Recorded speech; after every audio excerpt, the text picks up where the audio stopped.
So I usually don't read because I have a hard time just reading to people. So I went on Facebook and asked what should I do, and I gave them things I could do, and they picked talk about Korea. So I spent the last year in Korea. I was in Gangnam, Korea, which is right outside Seoul. So I was in a suburb of Seoul, teaching ESL English to ages 9 to 16. Oh, Gangnam Style. So while I was there in America, Gangnam Style became very famous. And so I came back to America and everyone was like, what's Gangnam? What is that song? So I don't know what people think in America what this song is supposed to be, but I've been to Gangnam. Gangnam is like the richest part of Manhattan. It's got a Lamborghini dealership and a Maserati dealership. Could you imagine seeing a Lamborghini dealership? And the song is about how people that are middle class or poor will eat ramen all week long. They'll eat ramen every day. Then they'll buy this one outfit. And then they'll go there and sit in a coffee shop and buy a $6 coffee in this nice outfit. They only own really one. And then they sit and they're just like, I look so good. I look so good being here. This song is about vanity and the destruction of the Korean culture by America and Europe. Because Gangnam has the most fantastic European, like Italy's and England's and France's clothing shops. Like this bag is bought in 8 seconds. Do they have 8 seconds in America? It's like a fantastic store. It's worldwide on the other side of the planet. And the song is about vanity and about the destruction of the Korean culture, throwing Buddhism away, throwing every tradition they had away for the sake of looking good and having money. This is how important we are, our language, and how lucky you are. You don't ever think about how lucky you are to speak English. But if you're in Korea, you're in a small country, you're in Uganda, you're in, what would be another, Mozambique, or, is this some other country that's small and no one speaks their language? A lot of people speak Spanish. Okay, they can do things. But people that speak English and people who speak Spanish make most of the products on the planet Earth. And when a Korean wants to use a microwave, there's English words on it, or Spanish words. They get a box of just something from, a carburetor. The carburetor is made in an English-speaking country. The mechanic has to be able to read, like, the directions. When they would play video games, those were in English, because we make them.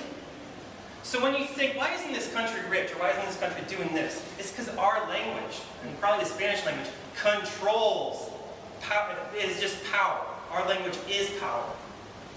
So, to go back to Itaewon, foreigner district. So, tons and tons of foreigners, very big party town. I enjoyed partying there very much.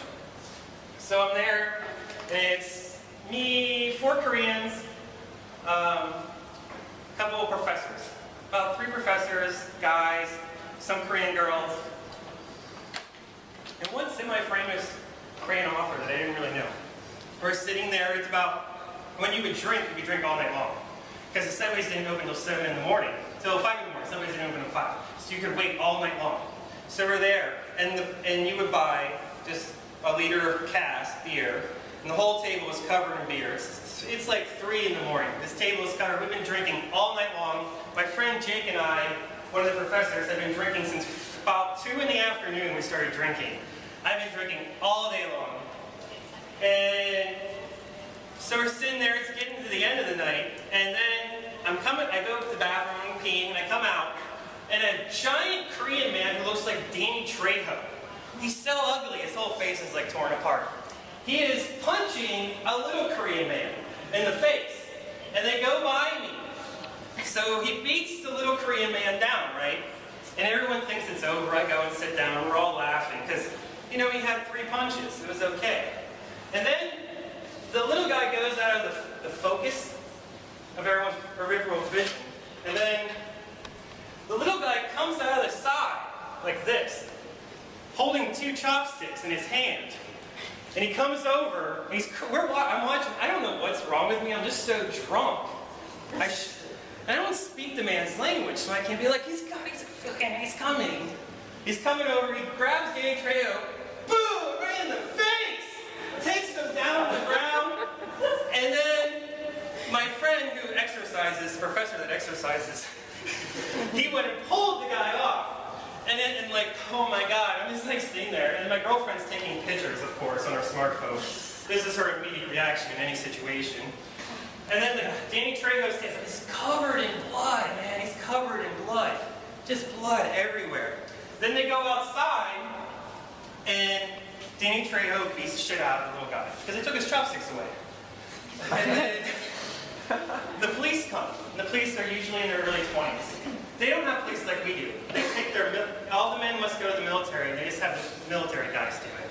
So they just sent the one guy home, and the big guy, Danny Trejo, came in, sat down, finished off his soju, paid the bill, came over and said, oh, I'm sorry about that, that was crazy. Or like, and then he left. It was crazy, it's crazy. That was probably the last thing I saw, yeah, that was pretty good. So, thank you very much.